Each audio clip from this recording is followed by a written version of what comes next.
Some Sanjay Tam Jingo, Riton Jingur Jamsu Chavda, Gaten Songami Barjitan, Honda, Lama Rinpoche, Jabjib the Richamami Bala, Go up to the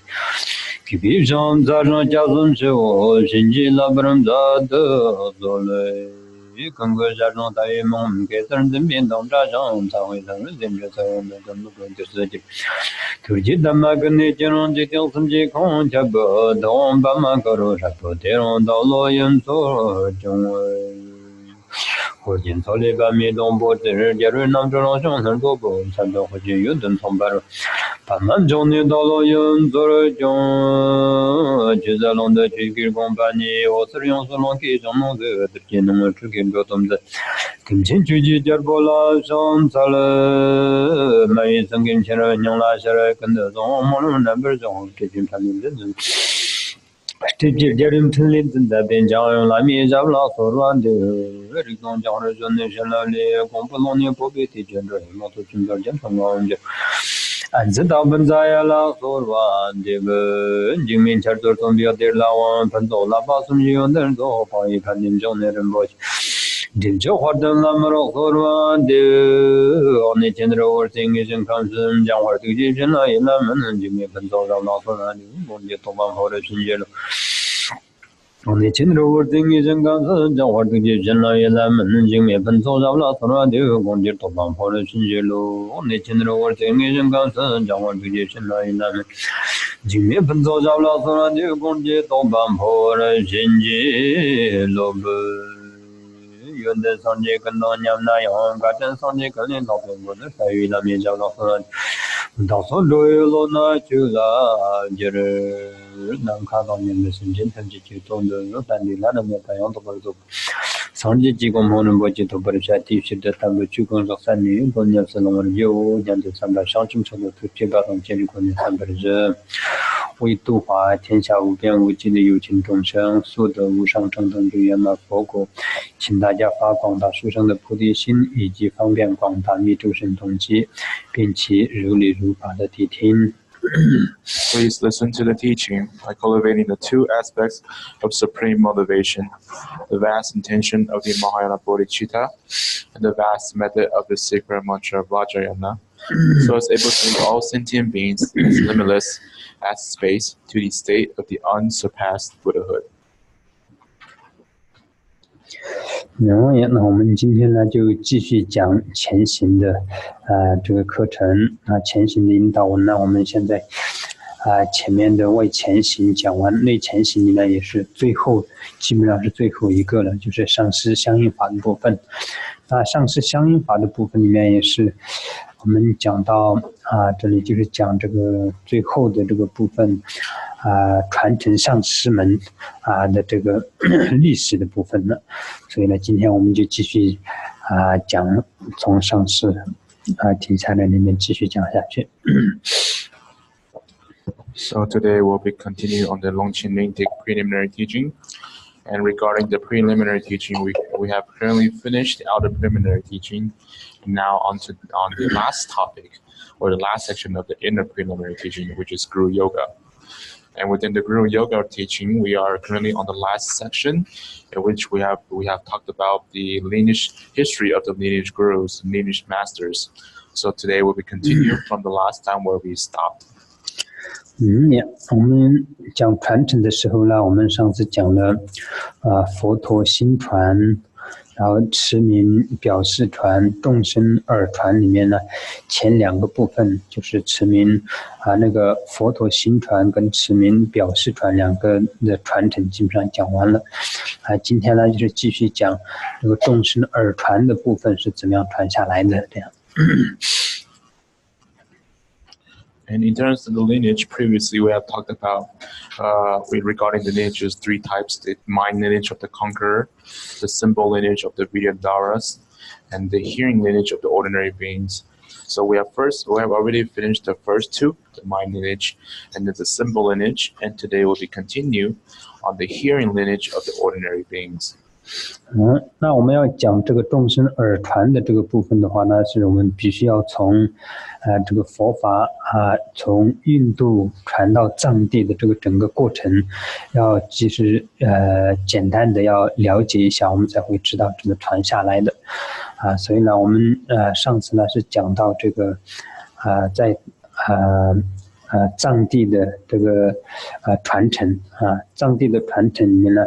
我们首先要讲的话是要讲佛法是怎么样从藏地开始兴盛的。那在藏地兴盛的过程当中是什么样的一个朝代这些全部都必须要了解，我们才会知道原来众生耳传是这样下来的这样。那所以呢，像之前的话，我们首先讲了在西藏的话，整个西藏的第一个国王从第一个国王下来，然后直到这个赤众德赞国王为止我们就是上面就是讲到这里，这个过程当中呢，是这个佛法是怎么样一点一点的从藏地这个学业慢慢的兴盛起来这样。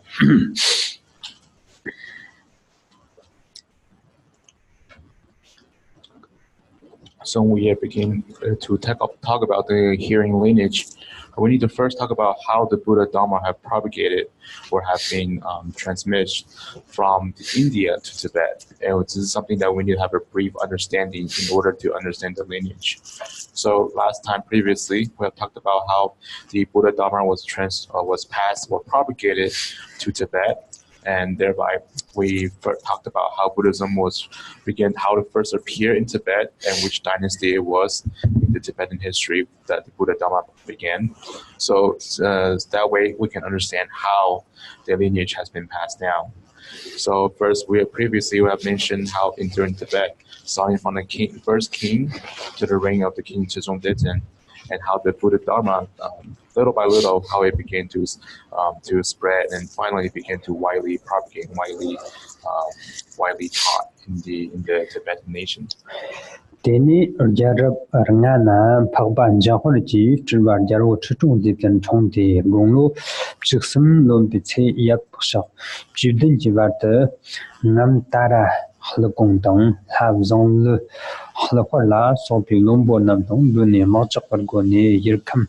mong bo ter dim lao de che de teni yam mi ji yik chang nyo zik bi ha tho tho re nyam chen nyen shir ji rong la tam ba chu ji wo ni Trongsen gambu to pa so yami kongma tamchi chu khonam japa japar dikbe daki tamchu khona tarzum jipa jum jargu gungni chulun gupa ma kongchan dong tu shi lompo jala thaji nam ka krte ne sulak khang jong jigu jongwar kan tum thane sa san drum khanchi lamchup jawi che Jorum chomni tangzang lombo sanyu chimpru jupala jipi jakar ka cho zahur ji yirna chujir goma te shawi sti pom kanchin juan cho jupa jongni ji saknang gam chinte jarpola sombe shantong saptriyong Arya palu longna longni pi sa sepung sepung yo ba chopre shine thati namchi thati handi tamchin ramdar lok genin nirchik tong ma maim pa namchi mahung di minmi sikpalam nam cham handi sikti sarto tamchi roni sakar de jarbu khamolon datro yongwa dog japa chewa khambo shinji mala parsam sai mandapa la sam jibe khambo zarni dak shanchu ji sim jung chang handi nam jivi matra topon durgu parande tata chakro dorje dana origin samji Ordin Banam Johnny Jipa Jipshava Sk Dischis and Tomba Ripian Nalan Kebal Tontamji Star Jonga Choktamonga Mudu Nipa Dinjum Vdipjum David Tente Kola Handi Tamjin Darjan Jongbon Darwazum Jonga Ternam Te Shen Tongna Handi Tamjid community Jarbo Tugung Tarsimber 接着送，加波的先中俺们这边的呢，我们有比先中，我们有比先中，我也真的下次，三里不木定出马了，start 子、跑子、下子。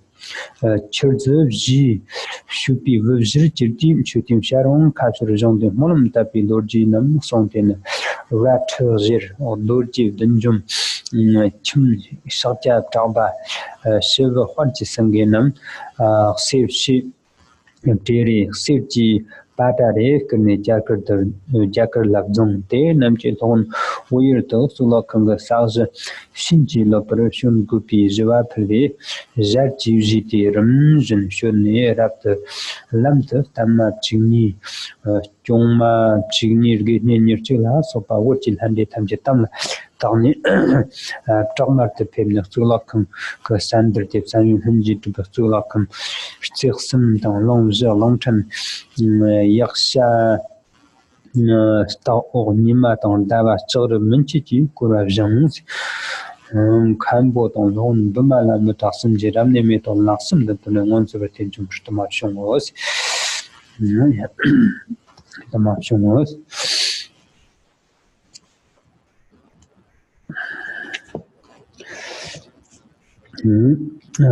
现在呢，就是在中文的这个法本是在375页哈。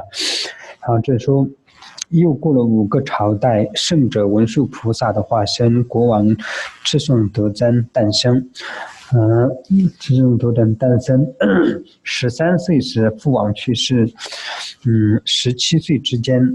于阿大日阿乐宫和拉桑勒华等诸大臣共议国事，出兵征服了许多边陲禁地，使之成为附属国。后来国王翻阅祖先的完整史料，从中得知拉托托人年政时期为政法的开蕊，国王中山干布时期树立了政法之统。他发现历代国王全部是为有行持正法，自己便下决心，我定将正法发扬广大。于是以贝玛公正为首的主要法臣商议，其余大臣出谋献策，最后一致同意建造寺庙，再寻找禁地上师。这是禁地上师的意思，就是我们要建寺庙的话，首先我们所说的这个建寺庙的这个地方要清净，要除障嘛，这叫禁地寺庙。国王前去请问他的国师，国师住在商业青铺的妙定尊者，他藏文的名字叫做念当真宗婆。然后呢，尊者以极机智的光明智，也就是说用机智得到的神通的力，而了知在印度的东方沙婆的地区，住有法王姑妈德舍的太子大堪波尽命，便告知了国王，是与国王引起了大堪波尽命作为禁地上师。修建过程中需要砍除阿亚巴罗处的一荆棘丛，助于该处的恶龙等，之后变换来所有鬼神为助缘，召集21优婆塞等鬼神非人之军队，在夜间时将人们白天所修砌的建筑摧毁无遗，并将所有的土归回原处。这时国王请问堪波，发生如此之事，是因为我业障深重，还是堪波你为此加持？或是修建寺庙之事不能如愿以偿呢？堪波回答：我虽然安热菩提心，但以激进法却不能调伏他们。这些鬼神必须用降伏法才可以调伏。如今在印度金刚座有一位化身的乌金莲花生大士，精通五明安热圣意之功用，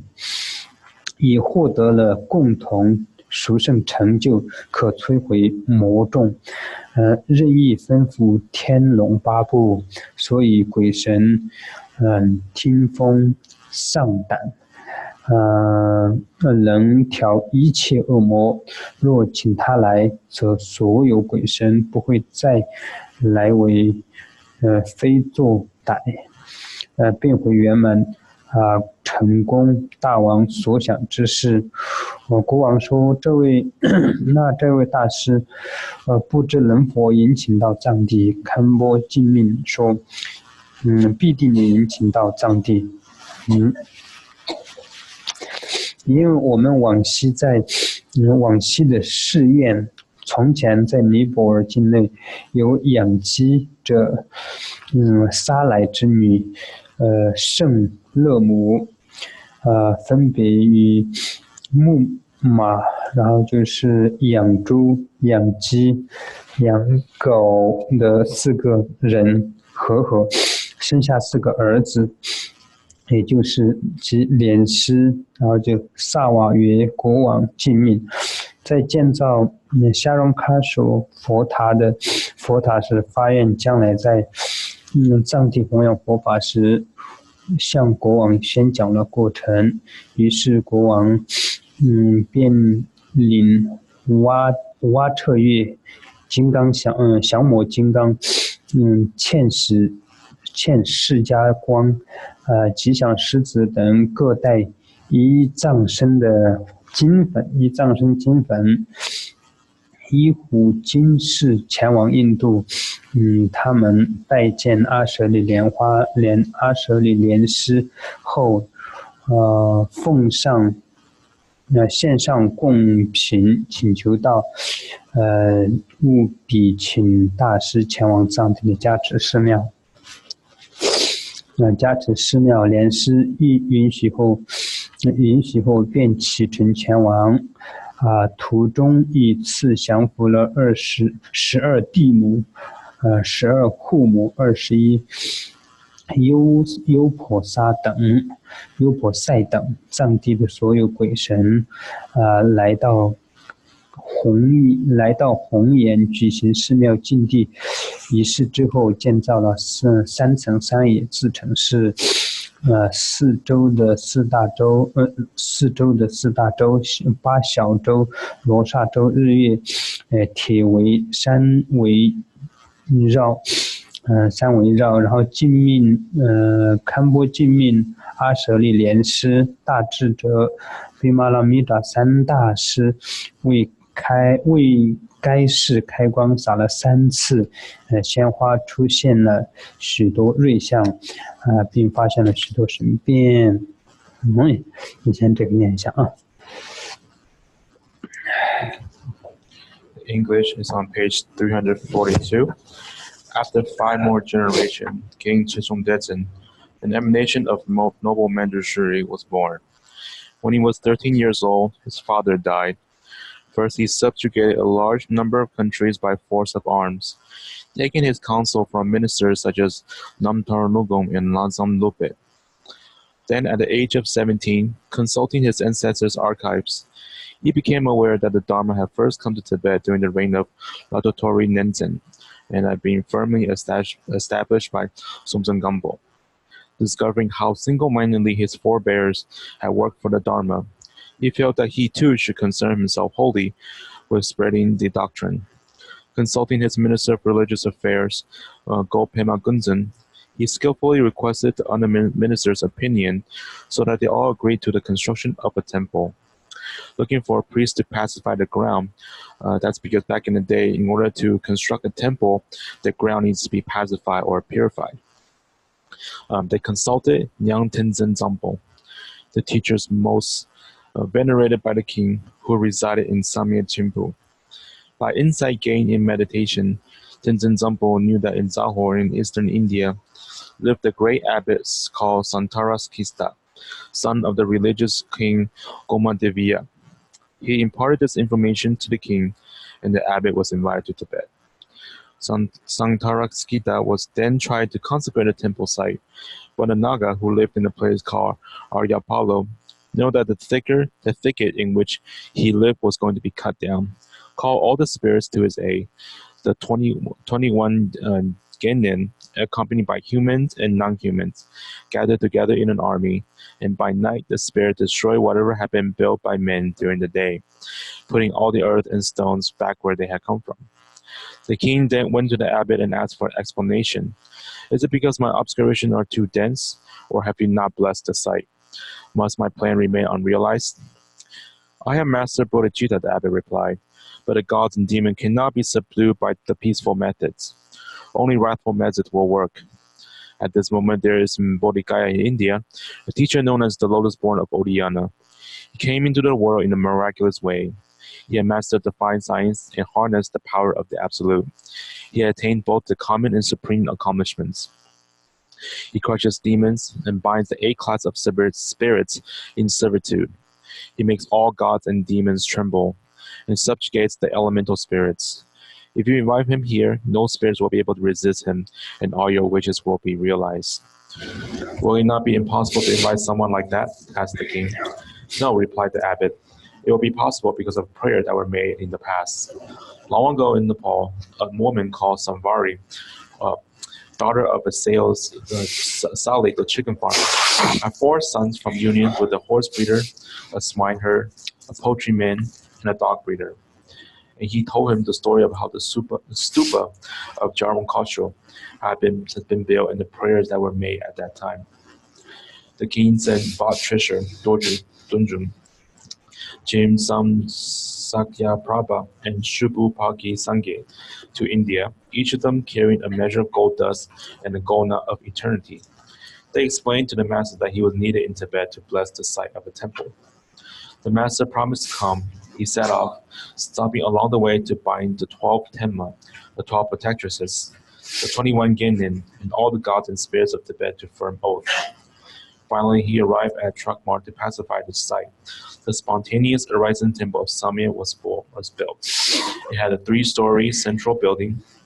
surrounded by buildings representing the 4 continents and the subcontinents. The 2 Yaksa temples, upper and lower, represented the sun and moon. The entire complex was enclosed by a wall. The abbot Santaraskita, the Argyapema, and Vilamaritra threw flowers for his consecrations 3 times, and many marvelous signs and miracles were seen.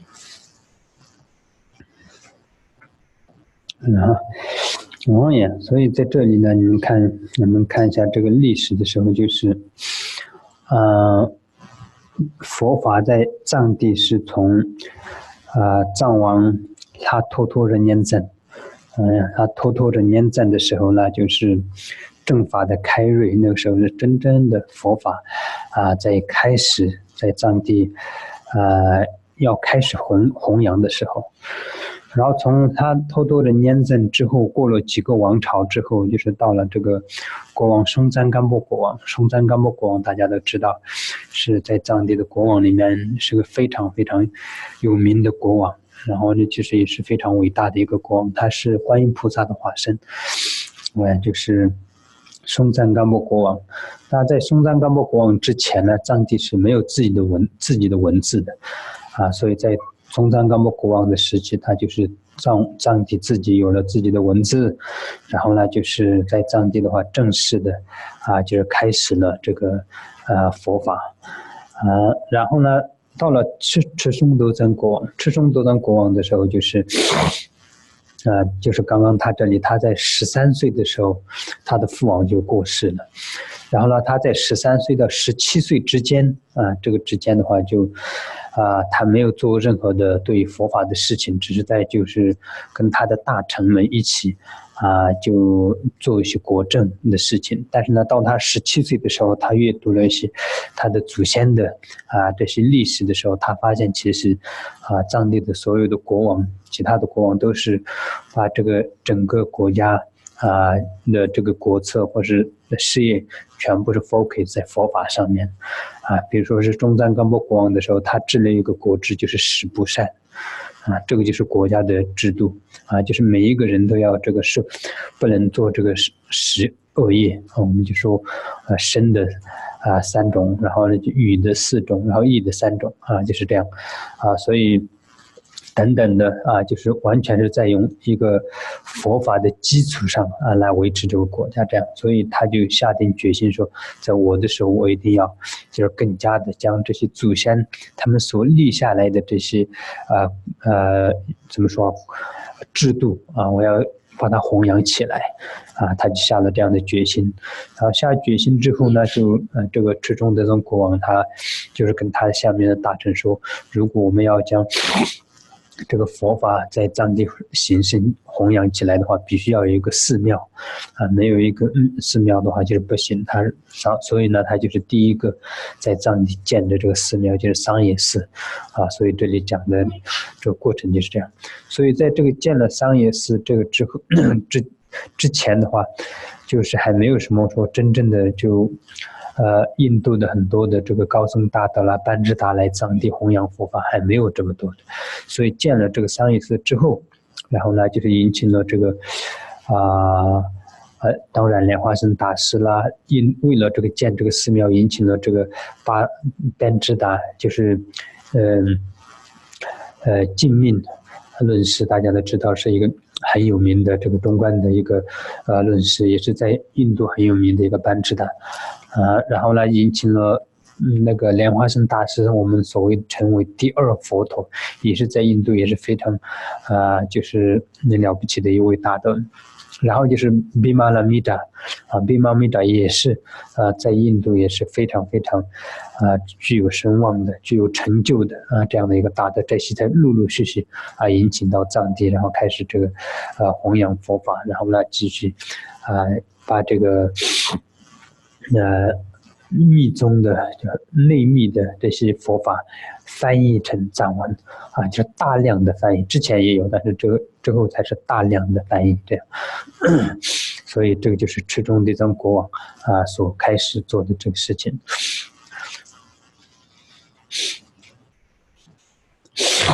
So here you can really see how in the history how Buddha Dharma first come to Tibet. First from the king, first the Queen Totoro Nenzhen. That's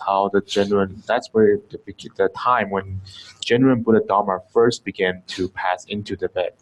And then after that, after several dynasties, like the very well-known king Songtsan Gampo, he was a very well-known king as well as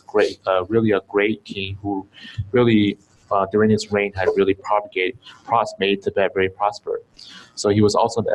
emanation of Avalokiteshvara. And in addition, at that time, Tibet still had no official writing words. So he was also the one who mandated to create official words for Tibet, or official writing language for Tibet. And then after the reign of Songtsan Gampo, it was until then the king Trizong Dezhen, as we have read here. The king Trizong Dezhen, at the age of 13, his father had passed away. And then from during the time of age 13 to 17, he did not really focus much on the contribution of Buddha Dharma, but with his ministers and other subordinates, they were focusing on how to make the kingdom prosper in other types of activities regarding more on the kingdom itself, the Tibetan kingdom itself. And then later on, he then began to began to discover on the history of his previous predecessors, on the previous kings, and he realized that all the previous kings, they have focused placed heavy emphasis or focus on the propagation of the Buddha Dharma in the Tibetan nation. For example, King Tongzang Gampo had mandated the law based on the teaching of the 10 negative actions, 10 negative karmic actions that we try to avoid, try to not to violate. He mandated a law to as a law for the nation of Tibet. So 10 negative karmic actions we know there are such as including the physical ones, the verbal ones, as well as the mental ones. So thereby, King Chezong Deten, when he realized what his predecessors had done, he also made a decision, made a decision to also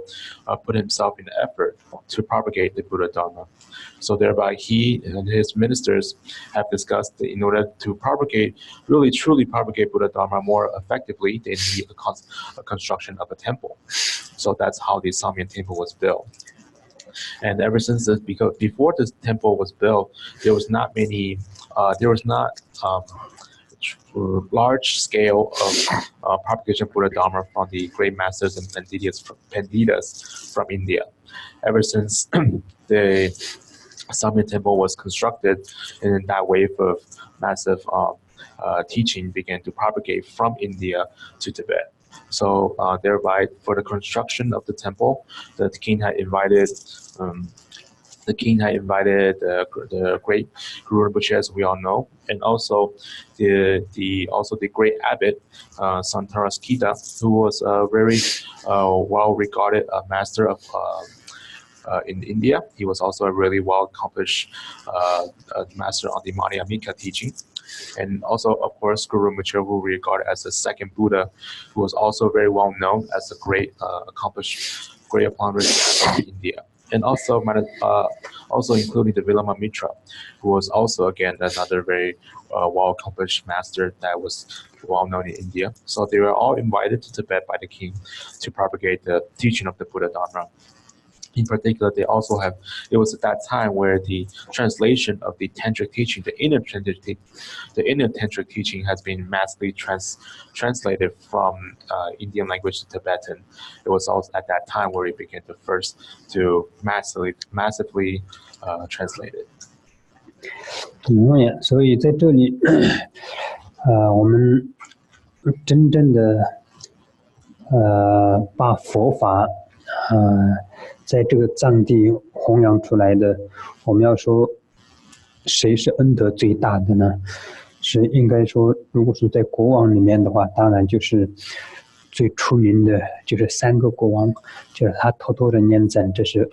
其中一个。然后第二个呢就是中赞干部国王，第3个呢就是赤中德增国王，这是藏地的3个国王。总共藏地的这个王朝里面一共有40几位国王。40几位国王里面，这3个是特别就是贡献最大的3个国王对这个整个学业藏地以及在藏地的这个佛法上这个贡献最大的3个国王然后呢，在这个真正的弘扬佛法的里面，最大的这个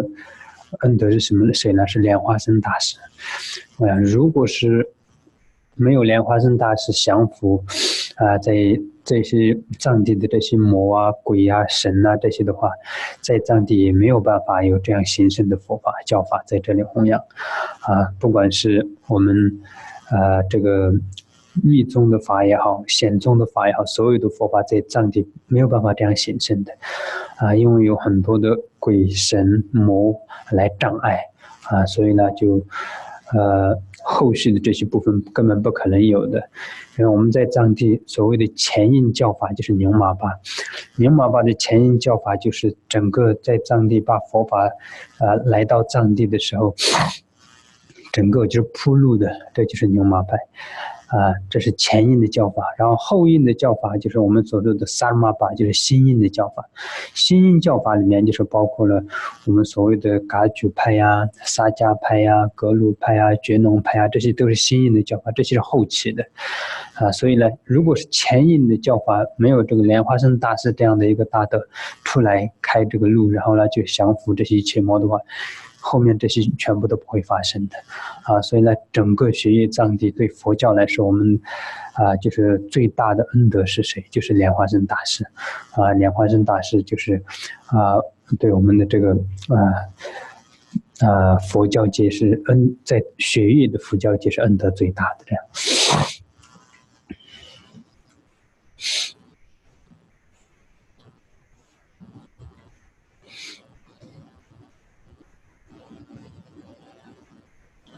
So here, in order to mention who truly had the most contribution in terms of propagation of Buddha Dharma in Tibet, in terms of showing the greatest kindness. In terms of the kings, there are 3 kings. The first is Tatori Nenzin, the second is King Dzogzang Gampo, and then the King Zizong Dezhen. So in terms of the Tibetan dynasty, there are 40 or more so kings, but these 3 kings have really the most contribution of propagating Buddha Dharma in the Tibetan land. And in terms of the actual propagation of Buddha Dharma itself, we can say that the one who has shown the greatest kindness is Guru Rinpoche himself. Because without the Guru Rinpoche to subdue these demonic obstacles, the obstacles made by these demonic spirits or local deities of Tibet, then Buddha Dharma wouldn't be able to propagate in such and then manifest in such a prosperous way. Whether it's tantric or sutric teachings, they will not be able to propagate in Tibet without Guru Rinpoche, because there was many obstacles created by these demonic forces or these local deities, etc. So in terms of showing that it was actually the early translation, considered as the early translation of the Nimampa doctrine of the Buddha Dharma teaching. And that is the time, again, when first Buddha Dharma first came to Tibet and then really set and paved the road for the later period of continuous teaching or propagation of the Buddha Dharma. And it was until then, after the early translation period, it was considered as the late translation period, or Samappa, such as the different other teachings began to form, such as the Sakya teaching, Kagyu teaching, Gelug teaching. These are considered as the later times. So without the early transmission of the teaching of passing by Guru Rinpoche in the early times, then there wouldn't be anything to occur in the later period. So thus, therefore, the one we can consider who has shown greatest kindness in terms of propagating Buddha Dharma in the land of snow will be considered as the Guru Rinpoche. 然后在这里还有一个我们要知道的，有很多人说，在藏传佛教里面为什么有很多愤怒的像？这个我们从这里就可以看得出来，为什么需要愤怒的像？因为有很多鬼啊、这个魔啊，这些是用极尽的方式是没有办法降服他们的，他们是非常凶恶的，所以呢，必须要用愤怒的方式去降服他们，所以呢，在藏地的很多唐卡里面呢，或者在这些里面的，我们比如说是有很多愤怒的像，比如说我们所说的普巴金刚，看到是这么很愤怒的像，但是它极尽的像是谁啊？就是金刚萨埵。然后我们还有就是很多这样的就是这个菩萨们，他们就是完完全全以极尽的方式要去度化众生是没有办法的，因为有些是你用极尽的方式，他们是不会接受的，所以必须要用愤怒的方式来度化他们。就好像有些孩子，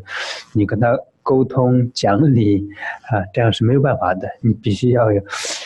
可能要一点点愤怒的方式来调伏他们才管用的，一样的道理，众生根基就是这样的。但是呢，在佛陀的这个他们的这个内心的动机是菩提心，是慈悲心，这个是不会摇动的。但是他们显现出来的不一定全部是这个慈悲的，有时候是很愤怒的，好像有时候是极尽的，就是这样。比如说一个父母亲要教养孩子，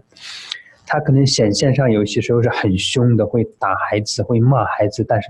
他的动机是为了孩子好，为了他不要变坏为了他就是长大以后不要变那个坏人，变一个好人，各方面为了他好，就是道理上是一样的，佛菩萨度化众生也是一样的所以呢在这里面你看这个精密论师，他是一个大菩萨来的，但是他用他的这个极尽的方式，他没有办法调伏这些藏地的这些鬼啊神啊这些一样的，这些就捣乱，没有办法建这个寺庙。但是最后就是还是必须要依靠莲花生大师来降服他们这样。所以这个就是为什么我们所说的佛菩萨里面有时候需要愤怒的，有时候需要寂静的，就是这样。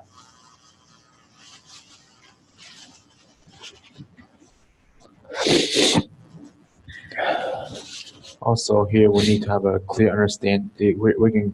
understand from here why there's many people say in Tibetan Buddhism there's so many wrathful deities or wrathful appearances. So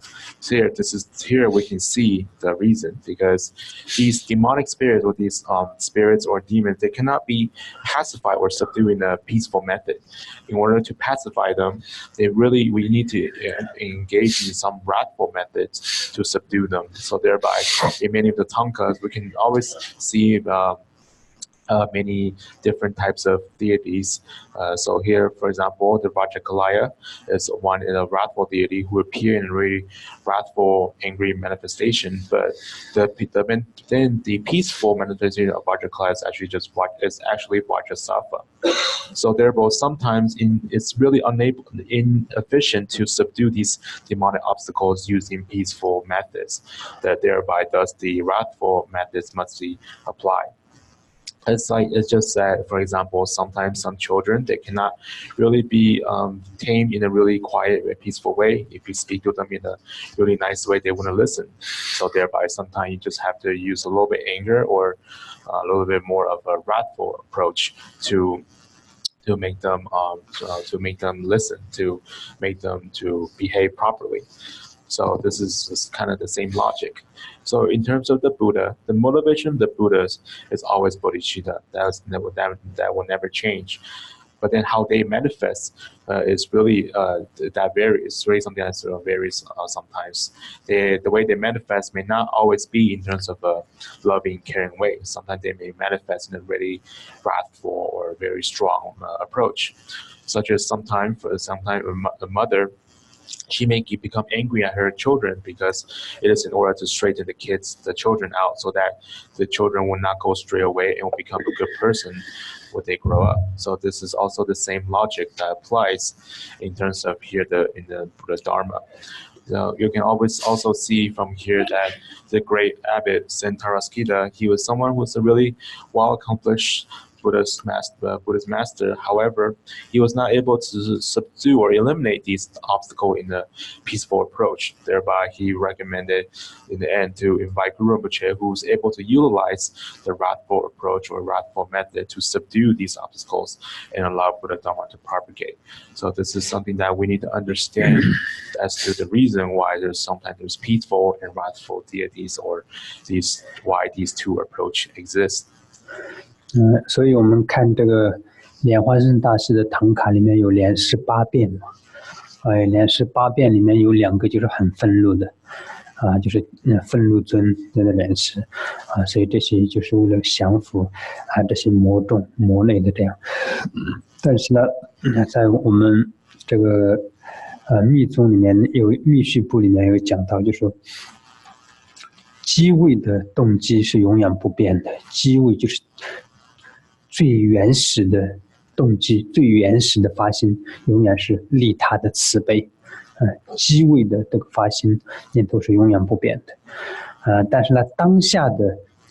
这个显现是会变的。当下就说你真正的要降服这个对境的时候，你当下如果是应该要愤怒，看起来要有很凶狠的，你就要显现这样凶狠的。当下的你如果是要显现很慈悲，你就显现慈悲。但是呢，当下的那个是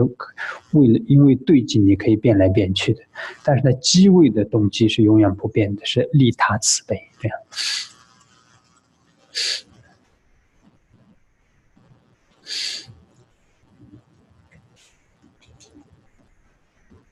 So here we can see from the Tanka of Guru Rinpoche, sometimes they are referring as the 8 manifestations of Guru Rinpoche. And within these 8, there are 2 that are very wrathful. So these are, they manifest, they appear in order to subdue these obstacles. And also in Tantric teachings, we learned that the Tantric teachings taught that the most basic motivation is always unchanging. That is the compassion of benefiting others. However, the manifestation of the moment can always be interchangeable. If there's a need to appear as wrathful, then you can appear as wrathful. If there's a need to appear as peaceful, then you can appear as peaceful. The manifestation can always be interchanging. However, the most basic motivation is always unchanging, which is the compassion of benefiting others. 然后在这里说，赤松多赞国王派了几位大德或是臣去迎请莲花生大师，然后这里就是降魔金刚啊，这个降魔金刚就是法王如意宝的上一世上世，降魔金刚，这就是法王如意宝。上次我跟大家讲，就是法王如意宝曾经3次接这个莲花生大师，这是第一次去请求莲花生大师的时候，到了金刚座菩提迦叶的时候，当然那个时候并不是坐飞机或是坐汽车一下子就到了，然后从印度到藏地花很长的时间，这些人就请教了莲花生大师以后，他们就回到藏地嘛，然后就是等莲花生大师的时间，然后就他们一步一步的从印度下来，后来莲花生大师到了尼泊尔，然后这个降魔金刚又带了一些道友，然后就是又去迎接莲花生大师，然后后来莲花生大师到藏地的公布拉卡那个山上，又降魔金刚又是去接莲花生大师，就说从头到尾把莲花生大师直接接到藏地的就是降魔金刚，就是主要是降魔金刚。公通拉卡是已经到了藏地了，藏地的一个跟尼泊尔的一个边界，但是属于是藏地的地方。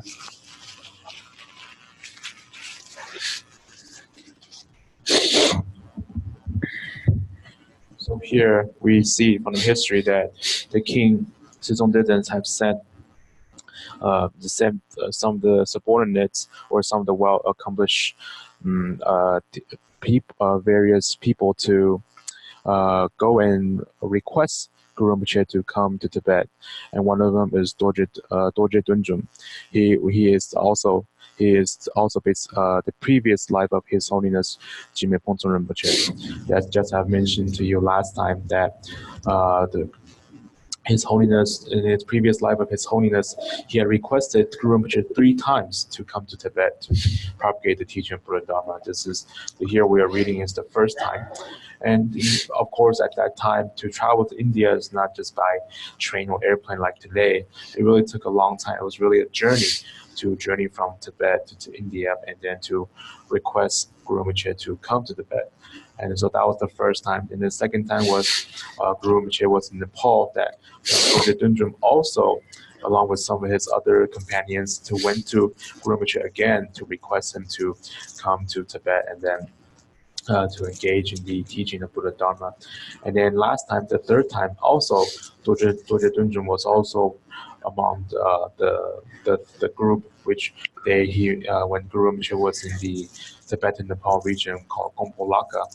in which he also again requested Guru Rinpoche to come to Tibet. So Dorje Dunjum was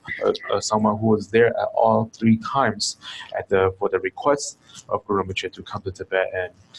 to propagate the teaching of Buddha Dharma. 然后那个桑野寺，我们说所谓的桑野寺，为什么大家都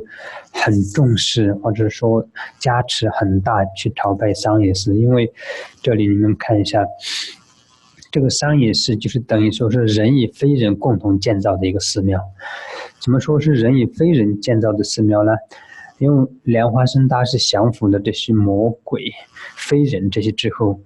白天是用人建造这个寺庙，然后呢晚上是以这些非人建造的寺庙，所以人与非人共同建造的这个寺庙。桑野寺，桑野就是不可思议的意思，所以就是它的名字取成一个不可思议的庙。为什么不可思议呢？因为晚上是鬼神在建造，白天是人工在建造，这样，所以就很快就把这个寺庙就建造起来了。除了这个之外，还有你看在这里是莲花生大师 Vimalamita， 然后呢就是净命是他们3个曾经3次亲自开光加持过的寺庙，所以是非常不可思议，加持力很大的寺庙。所以就是桑野寺的伟大，桑野寺的加持力，桑野寺的历史是这样的。And also in terms of the Sangye Temple, why many people have pay great importance to the Sangye Temple and also regard it as a place with immense, tremendous blessing, because the Sangye Temple was built by humans and also non-humans. After Guru Rinpoche have subdued these spirits or these non-human spirits, they also began helping in the construction of the temple, so that by this time it was constructed by humans, and at night time it was constructed by these non-human spirits. So thereby the Sangye word means inconceivable, because it was also built by human as well as non-humans throughout days and night. And then also another reason was that this temple was also personally consecrated by Guru Rinpoche, Vilamitra, and also Bodhicaryavatara, these 3 great masters. They have personally consecrated the temple 3 times. So thereby it's really something truly inconceivable in terms of its blessing and as well as its amazing history. Tenim kambo ndalwa tong dolok ji tor zong lohun panma tong bama me tesno ji tamba tsuk te dis origin song jin ba tong panchin bama ma ta ni ji fifty jimbong toksam nyangwen tong zeng zong bo la so ba no tong damba no tong kalwa damba nam la shanjin la labda rong tu ngong sim de ton bar zochin ato yoka la so ba nong ji yoka sim ji chu jing ku lo ko de shin che ji ji ba la kan za nyan ji de ta de ma zat kan za nyan ji de ta然后之后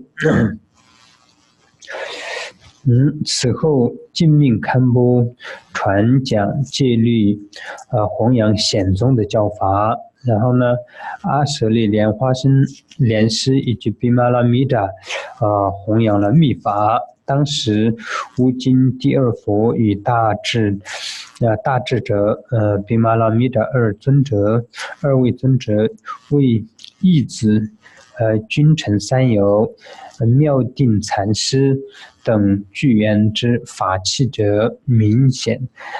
的宣讲了区分决定自解之法及广传大圆满阿地瑜伽等3序法轮自此以后的传承共称为普陀伽罗的耳传。所以呢，这以下呢，对他们3位之下传下来叫做众生的耳传。所以我们就是要知道这个历史的原因就是这样。如果我们不知道的话，我们也不知道众生的耳传是从什么时候开始的所以呢，在这里我们就知道众生的耳传是从桑野寺建完了以后，莲花生大师以及毗麻拉弥达他们就对这个有缘的具信的这些弟子开始传讲以后，叫做众生耳传，也叫做普陀伽罗耳传。这样从这一下开始，就是我们所说的就是耳传是从这里开始的所以呢，我们很多人以为藏传就是只有密法没有显宗，所以这是一个错误的认知藏传在藏地的这个佛法是显密共同传下来的你看这里我们就有，如果是知道藏地的这个历史的人他就会知道，不知道的人他可能就会不是很清楚，会以为藏地只有显宗，只有密宗没有显宗，所以藏地是显密共同都有的，而且2个都是没有谁早或谁晚，2个是一起传下来的。就是这里就是君命堪波跟莲花生大师毗麻拉弥达3位大德就是共同就是把这个显密的教法呢从藏地就是开始弘扬。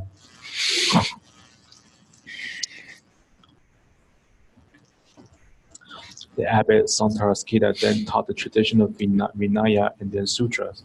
while Master Pama and Vilamitra established the teaching of the mantras. It was at this time that the second Buddha of Odhyana and the great Pandita Vilamitra had the 3 heart disciples, the king, the subject and friends, as well as Nyalwan Tenzin Zombo, and other fortunate disciples who were fit vessels for the teaching. For them, they turned the wheel of Dharma of the three inner yogas, including the yoga of the great perfection, and clearly pointed out the three key points, distinguishing clear decision and self-liberation. The lineage of transmission from this point on is called the hearing lineage of ordinary beings. So here we can see that this is how this lineage, the hearing lineage of the ordinary, began. So we know that after the Siam temple was built, the hearing lineage of ordinary being began to propagate from these three great masters to those who are fortunate disciples, and that is how the lineage had begun. So many people think that Tibetan Buddhism have only included the tantric teaching of the Buddha Dharma, but that is not true. But if you have learned the history, you have known that both tantric as well as sutra teaching have began to propagate both simultaneously in terms of the history of Tibetan Buddhism. There's not one earlier or later than another. And also at this is also we have here seen that these three great masters, the Lama Mitra, Guru Rinpoche, as well as the Abbot Santaraskita, they are the ones, they are pioneers in terms of passing on the hearing lineage of this ordinary being. 所以这样传下来，一直就是在藏地这个弘扬佛法，就是每一个国王都是专注在这个佛法上面然后呢，就是一共有40几代国王所以这个时候的藏地的这个国家是非常稳的一个国家，然后呢，不但是很稳，很兴盛的，兴盛的方式就是主要是佛法很兴盛的一个国家，但是后来最后的一个时候，就是藏地出现了一个很恶劣的国王很恶劣的国王，叫做楞达尔玛国王楞达尔玛国王他出现了之后呢，他就是开始毁灭佛法。这也是藏地的最后的一个国王他就开始毁灭佛法。当他毁灭佛法的时候呢，他就是毁灭了显宗的教法，全部毁灭了。但是密宗的法他没有毁灭，为什么呢？因为密宗的这些密咒师然后呢，就是瑜伽师们都蛮厉害的，所以他就怕他怕如果是毁灭他们的话，他会就是怎么说会被诅咒等等，他就是怕这些。然后呢，这是一个方面，另一个方面就是这个密宗的很多大德们，他们都是在这个森林里面闭关洞里面，所以有时候你要全部毁灭也没有办法毁灭掉，找不到他们。所以呢，他就是藏地的这个国王里面最后一个国王就是这个楞达玛国王楞达玛国王就是开始毁灭佛法，之后呢，就是他被这个一个藏地的一个人怎么说是暗杀了，对，暗杀了，因为他毁灭佛法，然后呢，就是他被暗杀。自从他被暗杀了之后呢，就有国王的这个传承就断了，所以这个国王的传承断掉了之后，那藏地是谁来做这个国政呢？就是之后呢，就是所有整个藏地里面，因为藏地是信仰佛法的人，所以有很多的大德高僧大德们，那高僧大德们就来怎么说就是执政一样的他们来维持这个藏地的这个国家的这个政治。但是呢，这些高僧大德的话就没有 focus 在这个政治上面，他们就完完全全 focus 在这个佛教上面，然后呢，就在政治上面只有一点点而已，所以慢慢就演变成像今天这个藏地是这样的。那这之前是藏地是一个非常完整的一个国家，也是一个就是政治跟那个佛教都非常兴盛、非常稳的一个国土，但是后来是就慢慢的就是变成这样。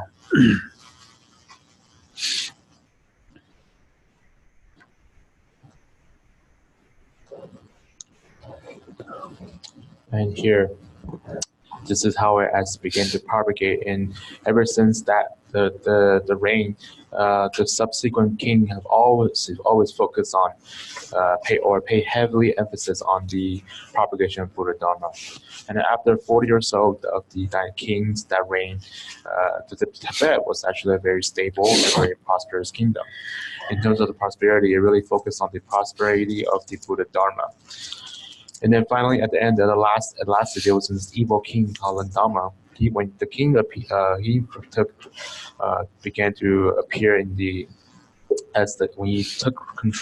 reign as the king, he began to destroy Buddha Dharma, and he was also considered as the last king of Tibet. In terms of the Buddha Dharma, he had destroyed all the propagation of the sutra teaching, but yet he was not able to completely destroy the propagation of tantric teaching, because on one hand, he was these great yogis who are very well accomplished in terms of the tantric teachings. They are actually all very powerful. So the king, Lama, was afraid of being cursed or harmed in some way. This is one reason. And then the other reason is that many of these tantric practitioners or these yogis, they have taken retreat in many secluded areas. So it's really hard to attempt to eliminate them all. So thereby, as King Lama began to destroy Buddha Dharma, and after a while, after he had engaged in such action, he was then assassinated. And after he was assassinated, basically the lineage of the king of Tibet have become completely ceased or no more. So, and afterward, the monarchy have completely ended. So thereby, afterward, after this era of monarchy, Tibet, because of the people, their devotion to Buddha Dharma, they have chosen many of the Buddha masters to manage the Tibetan land. So, however, many of these Buddha masters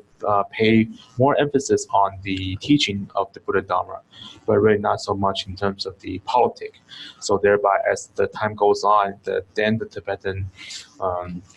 political situation since then began to slowly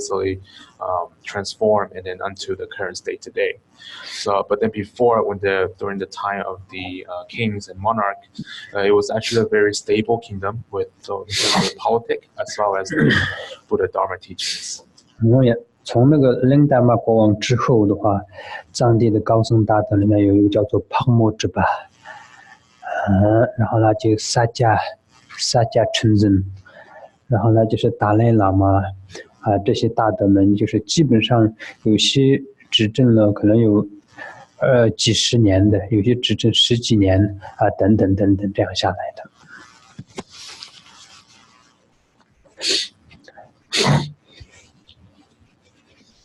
So after the King Lama, there was different great masters such as Bodhicitta, Sajja Tenzin, and also Dalai Lama. Some of them have took management of the Tibetan land for tens of years. Some may take other amount of times, and this is how it was began. This is how it took its way until now.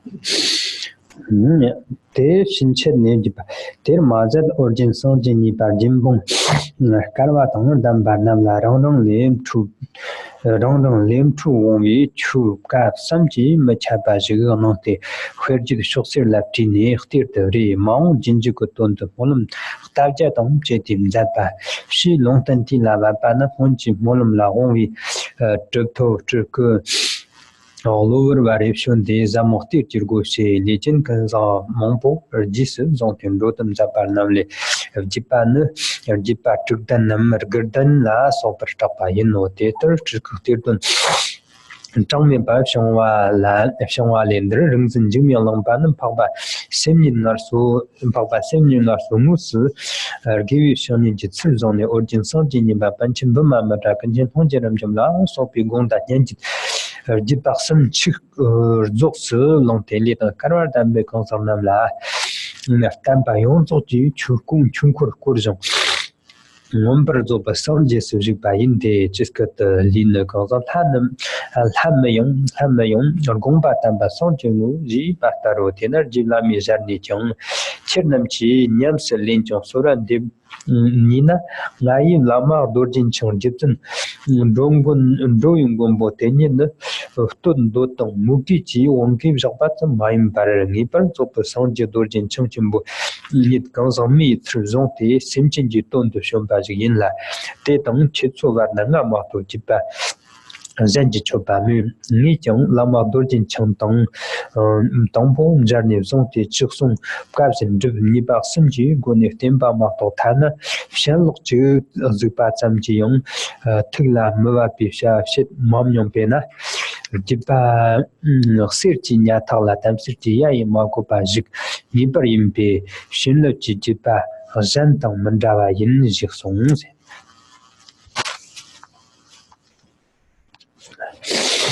哦呀，人当的人送噻，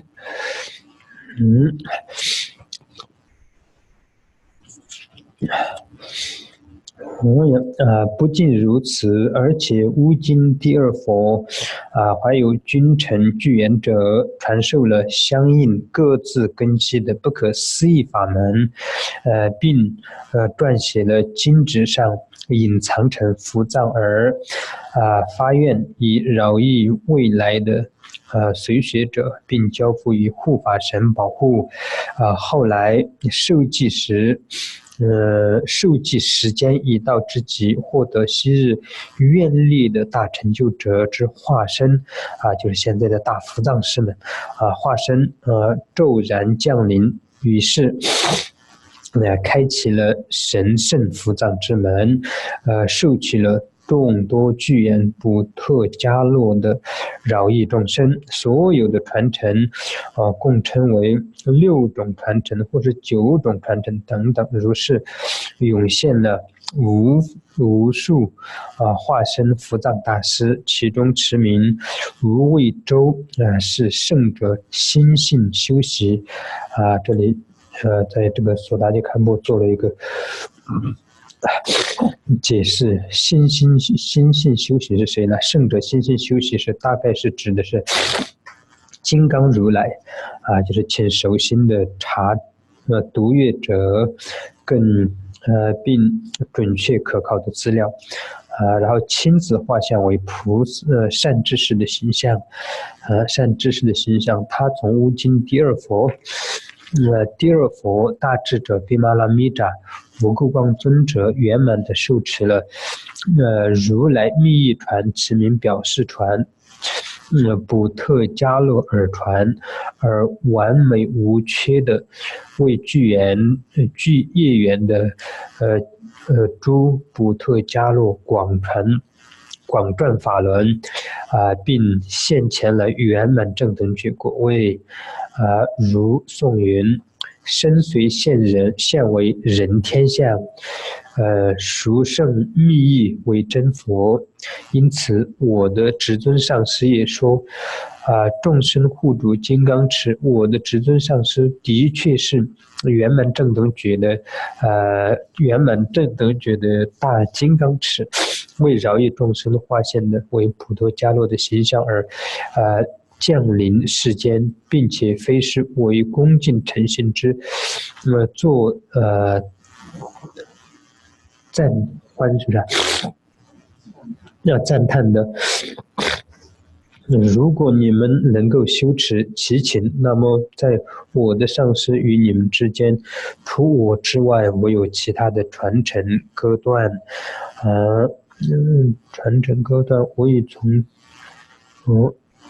我也是从最初信誉金刚持上师之后，一直依教奉行，以三欢喜依止上师，未曾做过任何不称其心意之事，甚至是上师瞪视一眼的事也未做过。所以说，我的传承必定犹如纯金丝线一般，未破誓言的之训所然。因此，传承的加持不同于其他传承这里呢，就是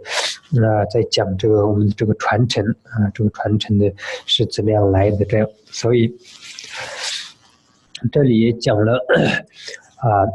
莲花生大师跟毗玛拉米达来这个传了这个密法，把这个密法传下来之后呢，莲是为了度化未来的这些具缘的众生把这些很多神圣的法埋藏成伏藏，然后呢就发愿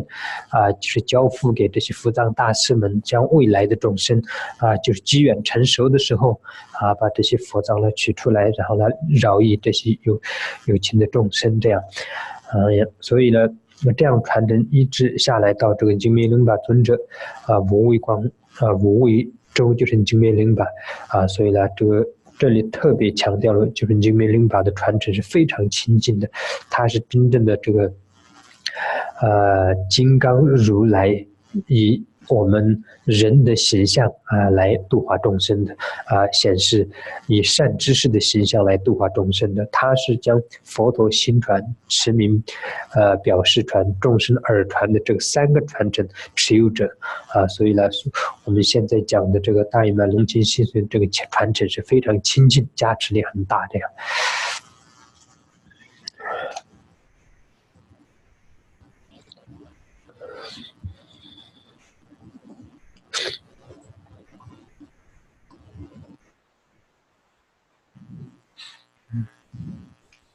The second Buddha of Bodhicitta also conferred upon each of his 25 disciples, all who had requisite good fortunes, whichever of the innumerable teachings of the Buddha was destined for them by their karma. The tantric texts were then put into writing on yellow scrolls and hidden as spiritual treasures. The master made prayers and concealed them as a legacy for the benefit of future disciples. Later, at the prophesied time, the emanation of these accomplished practitioners, for whom the prayers had been made, took opportune birth to reveal these profound treasures. These are referred as the great turtles, and many disciples with the appropriate karma who followed them and worked for the benefit of beings gave rise to the lineage known as with the 6 or 9 transmissions. Of the countless tokus and treasure discoverer, the one who concerns us here is Rinpoche Limpa. He was truly Avalokiteshvara, resting in the nature of mind himself, and this is referring as the Vajra of Conquer by the Chinese translation of by Soraji Kampo. This is what it refers to, what it may refers to. And here it says, and took on the form of a spiritual friend. He received the complete transmission of all 3 lineages together, the mind lineage, the symbol lineage, and the hearing lineage, from the second Buddha of Bodhicitta, the great scholar Vilalamitra, and the omniscient Longchen Ramjamba. He was a completely perfect Buddha. He turned the wheel of the complete doctrine for beings with fortunate and favorable karma. As the saying goes, his body is that of an ordinary god or man, but his perfect mind is the true Buddha. For this reason, my venerable master used to say, for those who can practice and pray, my teacher Vajradhara, the Lord and protector of beings, is really a perfect Buddha. I do not say so because I want to praise or honor him.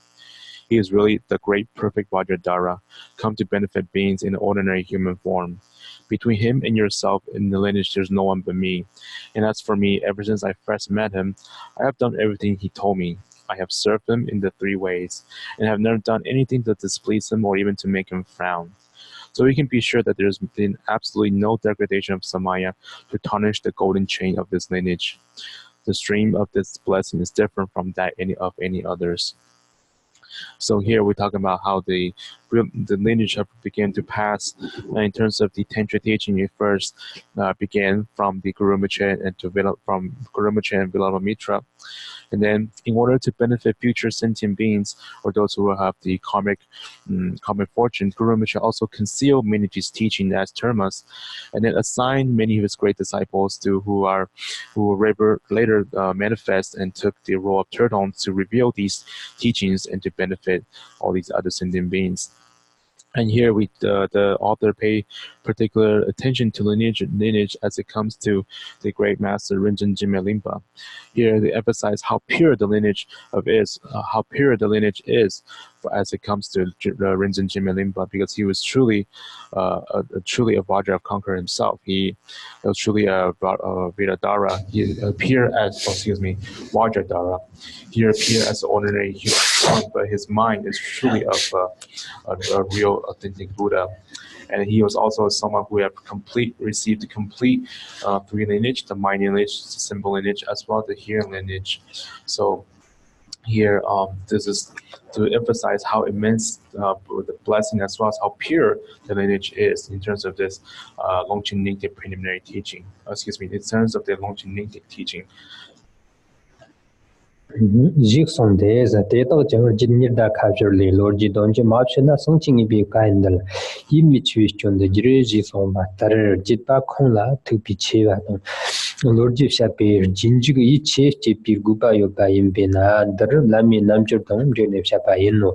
te ta wi la mi nam chu ji yin ba cha dong cha jing ban chao ja tham ba kho na yin de chen ne jung ru ngi par sha gu so te tar ma shi par hon ru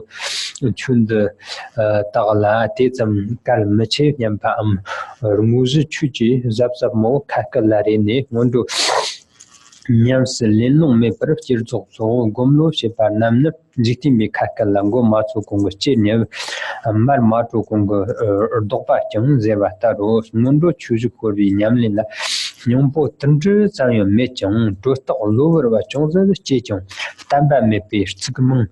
ma long wi kha tang da o ka te ngondo ti jong wa so she kr shi chang nu ji ti te tong ngondo chu yin be dan mer go so nyam tang khor wa ndor wa yang te tong da te lam chi je te ngondo chu ndor wa li ndor wi chung me pi na chung ndor wa na chung me per mo chu ji sa wan cha ba yin te ti dong nam ba tan che te ngondo chu nda ta la ni shi chu ma ma yin ba re che che si mba chang cha par da na shin la jin ju go lam yin nam chim de khona la nyam lin chim trak ta te ba pa no na tam ba yin no ze chen chin lama真亲喇嘛上进我们同样让西终于单别个灵工康什先进他们过那样都是去去了就是说到当着灵先进了基本的等切他们切的是这些上年长蛋白给予系统天不新结路都比一些咱都是这把新的进中国那边那就这些多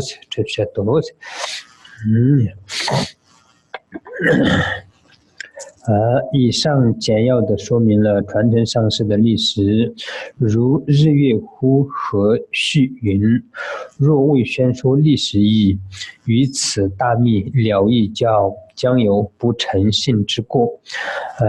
追溯传承之起源及讲述历史，具有使后学者生起诚信之必要，所以此处宣说上师瑜伽的同时，也讲述了传承上师的历史。如此，上师瑜伽念修之数量，念诵莲师心咒绝对要圆满1000万遍哦。1000万遍，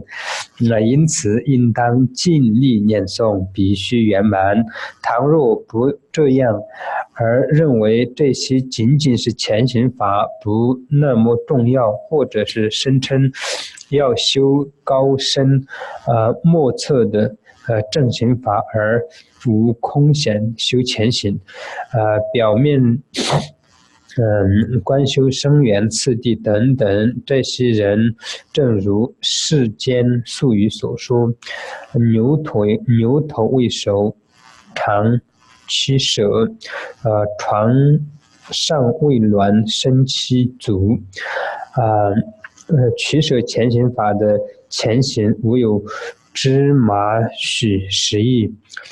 即便偶尔升起了少分的卵相，也不会稳固，犹如未打地基的建筑一般。有些人虽然在修行前行时装模作样，敷衍了事，但在修正行时认为那些是前行法，现在不需要修了而放弃，则与前相同，舍去圣道之基础前行法，则如无强求壁画一般，将断绝正法之根，因此每一个人，一切使处应当精进修持，对，这些前行法升起无为定解，尤其注重精勤修持，此加持之入门，上师瑜伽是殊胜的要点。虽是大恩上师为真佛，却因性情刚强为师教；虽知三界众生为父母，却因蛮横粗暴出恶语。吾以如我恶业重有情，此生及诸生生世世中，所愿以极尽调柔之言行，依止上师道友起加持，强力升起正悟之智慧加持之门，上师瑜伽引导中，不共加行圆满。是这样。先你念一下啊。The Tantric of the Union of Sun and Moon says, if you do not explain the history of its origin, people will commit the fault of not believing in the profoundly secret true teaching. It is because of the need to inspire the confidence of disciples by explaining to them how the lineage can be traced back to its authentic source and recounting its history that I have done so here in the context of the Guru Yoga. It is of the utmost importance in Guru Yoga that the mantra be recited 10 million times. Some people fail to recite it for that long, thinking that these preliminary practices are not very important, or perhaps they are filled with high hopes after hearing how profound the teaching of the main practice are. But to imagine that they can do generation of perfection phase practices without having taken the time to practice the preliminary properly is like the common proverb, sticking your tongue out before the head is cooked, or stretching your legs out before the bed warms up. To practice the preliminary without going right through the end makes no sense whatsoever. Even if a small momentary sign of warmth occurs, they are unstable, like a building without foundation. Part of the same misunderstanding is to drop the preliminary once you start the main practice, thinking that you have practiced them properly already, with the idea that the preliminary are preliminary and they are therefore no longer necessary. If you give up the preliminary, the basis of the path, you cut off the very root of the Dharma. It is like trying to paint a fresco from there where there is not even a wall. Always keep trying until you arouse genuine conviction in the preliminary practice. Concentrate particularly on Guru Yoga, the entrance way for blessing, and making it the very foundation of your practice. That is the essential point. I see that my kind teacher is a real Buddha. But with my obstinate nature, I disobey his instruction. I know that all beings of the three worlds have been my parents, but with my bad temper, I still abuse my Dharma companions. Bless me and those with evil karma like me, that we may, in this life and all other, with a humble, steadfast discipline, flexible in mind and deed, follow our spiritual teacher.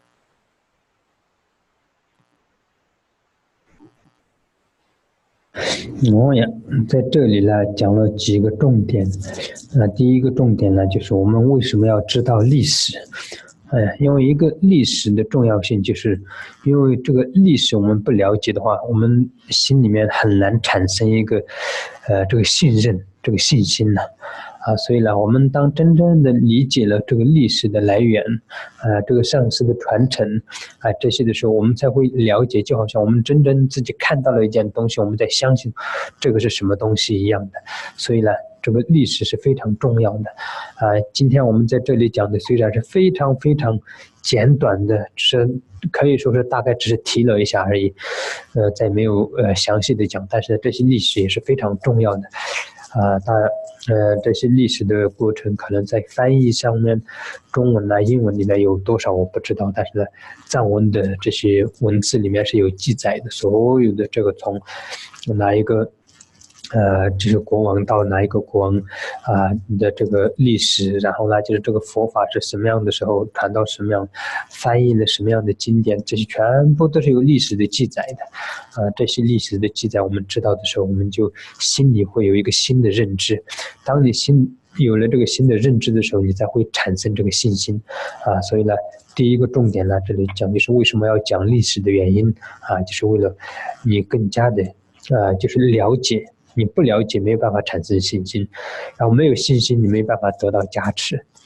没有加持呢，我们就是等于就说修行也就是没有什么很大的意义了，所以呢，就是为了这样的一个这个过程呢，我们首先要知道这个历史。他知道了历史，产生信心，我们才有兴趣去修行。当我们有兴趣去修行的时候，我们才有这个修行过程当中所得到的成就也好、加持也好、解脱也好才会出现。所以有了这些前者，才会有这些后者所以这些都是因果的关系一样的所以呢，这个第一个就是历史的重要性是这样的，这是一个。然后第二个这里讲的重点是什么呢？就是前行的重要性所谓的前行的重要性，就是这里举了一个例子，就我们要造一个建筑物的时候，我们必须要有好的这个基础这个基地如果是基地没有打平，基础没有打好，就算我们的这个建筑物，你盖了一个几十层楼的一个建筑物，但是基础没有打好，可能它等不到很久就会倒下来。所以呢，这里讲了，如果说我们前行的基础没有打好的话，就算你有一些卵象可能也是不会稳定的可能久而久之遇到一些这个对劲的时候，你的这个就不稳固了，就会倒塌下来了所以呢，这些就是所谓的前行的基础是很重要的。那前行的基础里面，我们最重要就是信心、出离心、菩提心这三个要稳重前行就是要把这三个变得很坚固当这三个坚固了之后，那我们就是前行的基础打好了。比如说我们人的信心也是一样的，有时候好像你觉得很有信心，但是当你遇到了一些违缘，遇到了一些障碍，遇到了一些不一样的对境的时候，如果你的前行的基础没有打好，你的信心是会摇动的就好像这里讲就是虽然你有一些卵象，但是不稳定，就是这样然后呢，比如说你的处理性也是一样的，菩提心也是一样的，当你遇到对境的时候，这些就会摇动如果你没有真正的修到位的时候，就像一个菩提心，平时你好像很慈悲，然后你很有菩提心，对所有的众生都好像很有慈悲心，但是当一个人对你一个伤害很大的时候，你能不能够扛得住？你心里面这个慈悲心和菩提心还在不在？你会不会就是说马上心里面那个慈悲心和菩提心完全没有了，就是完完全全你心里相续当中有的是不是个嗔恨心如果有的话，就是我们的这个菩提心没有坚固，还没有真正的菩提心，你马上就要反驳了所以这些都是我们在修行的过程当中没有稳固的状态是这样的。所以呢，当这三个都已经稳定的时候，那你的基础就好了。在这个三个稳固的基础上，然后你才去修正行的时候呢，那在这个基础上，你就是修大圆满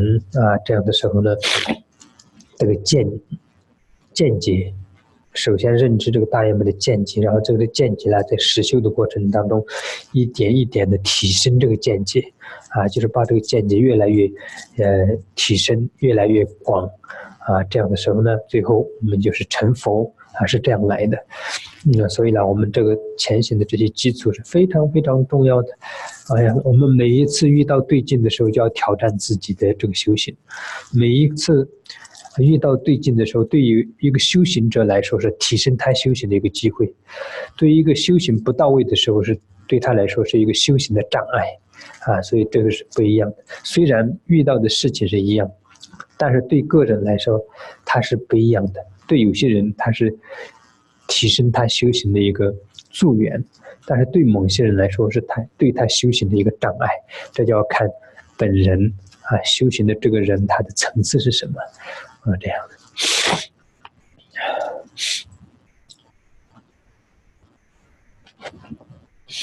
So here we mentioned several key points. The first is the need or importance to understand history. The importance of understanding history is because without such understanding, it's really hard to develop confidence or faith in the teaching itself. So thereby, when we are able to truly understand the history as well as the lineage of the masters, it's like seeing something for ourselves and then able to take confidence in what we see. In the content that we have talked about today is actually very small, almost like just a brief mention of the history. But it's something actually very important. In terms of the history that's being translated into Chinese or other language, I'm not sure how comprehensive the translation is, but in the Tibetan, there's actually really a comprehensive, well-documented historical documentation that of these accounts of this history. So once you have understand the history, then you're able to develop confidence in the teaching, and this is the reason why we need to have. Why we need to talk about the history. It's really for us to have a clear understanding. Without clear understanding, there's no confidence or faith, and without faith, there's no blessing. And without blessing, then there will be not much progress in terms of the practice. So thereby, from the history, once we have an understanding of history, we're able to develop faith or confidence, and then we have the interest in the practice itself. And as we continue to practice and progress in our practice, we are able to receive whichever we attain for or we seek for, whether it's accomplishment, blessing, or liberation. So this is like a karmic chain of reactions that is very important. The second important thing is in the preliminary practice itself. Here, I give an example that in order to construct a building, we need a strong foundation. Without a strong foundation, even if you're able to build a tall building, then the building would crumble and it wouldn't last for long.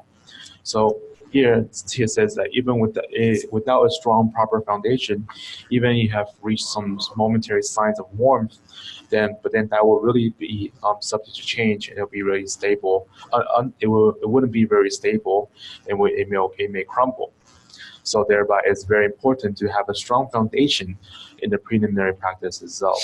So the key point that we need to have stabilize and to have a strong foundation is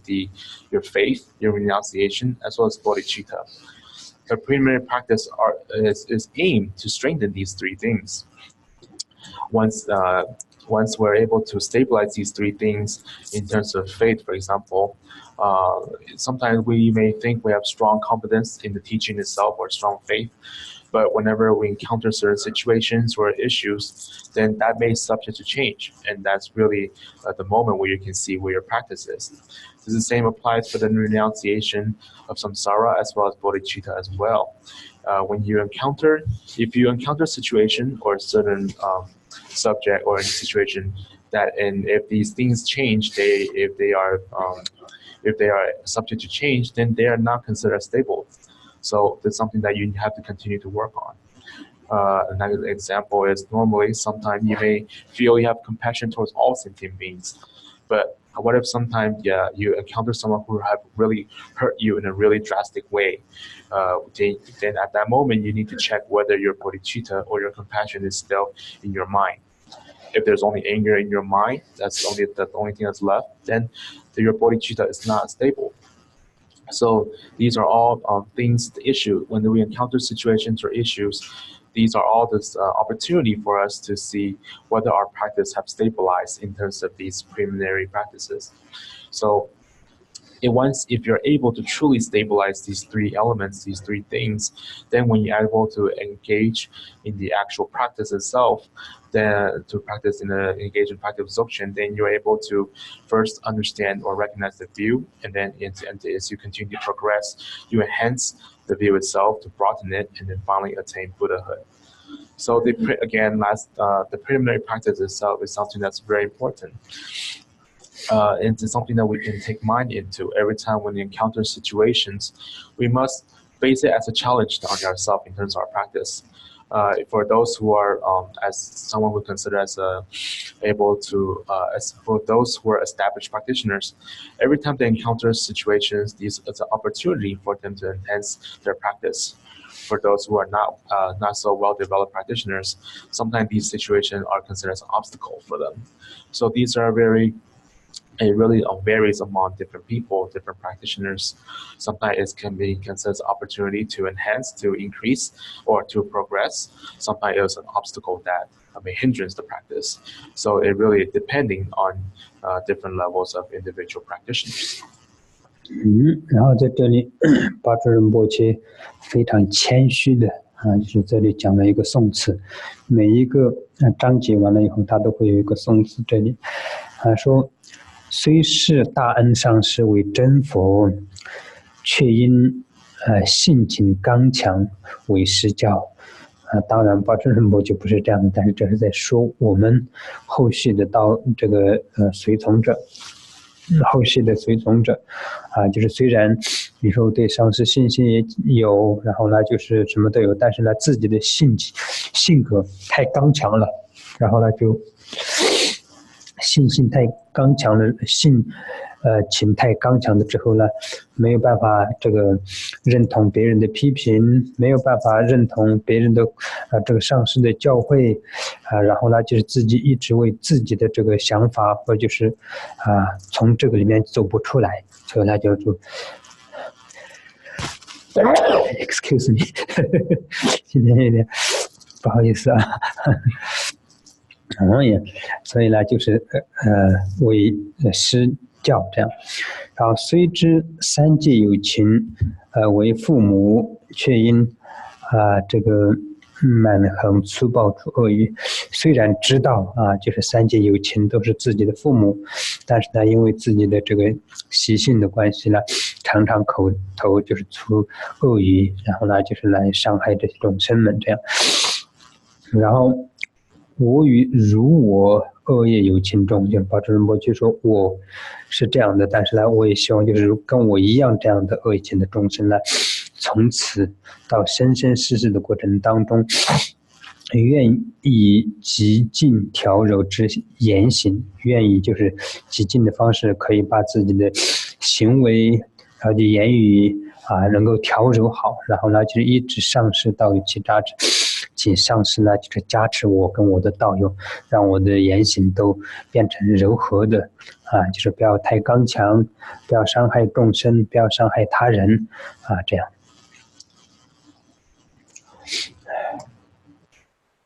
And then here, Padre Rinpoche, in a very humble way, have recited these several verses, and he always have these verses at the end of every major chapter, major section. And here it says, "I see that my kind teacher is a real Buddha, but with my obstinate nature, I disobey his instructions." So here it means that it's not, of course, this not pertains to Padre Rinpoche himself, but it's for those latter students in the future, in the later generations, that of course you may have a genuine devotion towards your teacher, but sometimes because of your own obstinate nature or your own way, your own stubborn way, such as you're not able to accept other people's criticism, or to really truly or to completely follow to the teaching of your teacher, you are continue to become stubborn in your own way, unable to escape from that and to disobey the instructions. And also here continue that I know that all beings of the three worlds have been my parents, but with my bad temper, I still abuse my Dharma companions. So here this means that although we know that all sentient beings are our parents or our mother in the previous life, however, sometimes because of our habitual tendencies, sometimes we may interact with them with these harsh words and then harm them. So here it continues that bless me and those with evil karma like me, that we may in this life and all others, with humble, steadfast discipline, flexible in mind and deed, follow our spiritual teacher. It says also he requests that for those who are someone who are like me, and to always able to subdue our mind, to cultivate our body, speech and mind in a very flexible way, and not to be too stubborn, and always avoid harming others.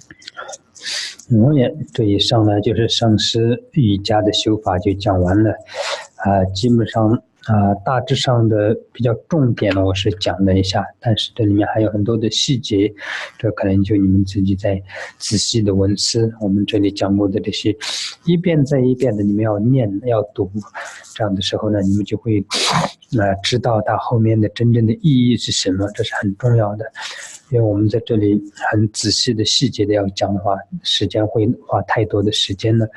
原本我的计划是在今天的这个课里面，就是把这个破瓦法都讲到一部分，但是呢，时间上没有办法，所以呢，我们就把我们中观的课程都延迟1个礼拜，所以就破瓦法的话，我们就下个课的时候该讲的部分让我们那个讲，但是这个礼拜6、礼拜天呢，我们是修破瓦法，但是修破瓦法的部分的话，它那个部分是必须要在修的时候讲的，那个是不会漏掉的那这个前行的里面的上师瑜伽就讲到这里，然后呢，下一堂课的话，我们就是开始讲这个破瓦法这样。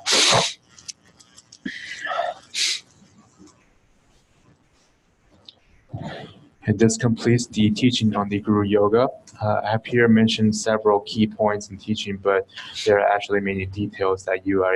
need to learn and contemplate from. I've said many times that this is something you need to read over and over again to really have a true, genuine understanding on the meaning behind these teachings. To go over these teachings in large detail may take too much time. For example, may take too much time, and because today I plan to begin the Poa section to reach teaching on a certain part, but then today it seems not enough time. But then this coming weekend, the Poa practice will be taught. It will be the actual Poa practice will be taught in the coming weekend, and then the parts in which the actual Poa practice will be taught at the time of the weekend, at the time of the practice. So thereby the sections later, the other parts will be taught in the next teaching session. And then this concludes the Guru Yoga today.